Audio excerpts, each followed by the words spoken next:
ஓட்டு எண்ணிக்கை மையத்திற்குள் செல்ல திமுக தகவல் தொழில்நுட்ப அணியினருக்கு பத்திரிகையாளர் என்ற பெயரில் அடையாள அட்டை வழங்கப்பட்டதாகவும் அவர்களுக்கான அனுமதியை ரத்து செய்ய வேண்டும் எனவும் தமிழக தேர்தல் அதிகாரியிடம் அதிமுக புகார் அளித்துள்ளது.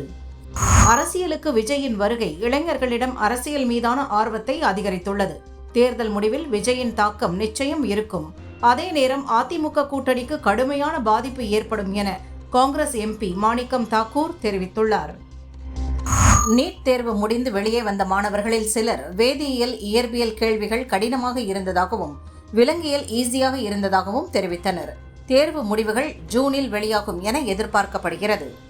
16 பெட்டிகளுடன் சொகுசு இருக்கை வசதியுடன் கூடிய 100வது வந்தே பாரத் ரயிலை தயாரித்து ரயில்வே துறை புதிய மைல்கல்லை எட்டியுள்ளது.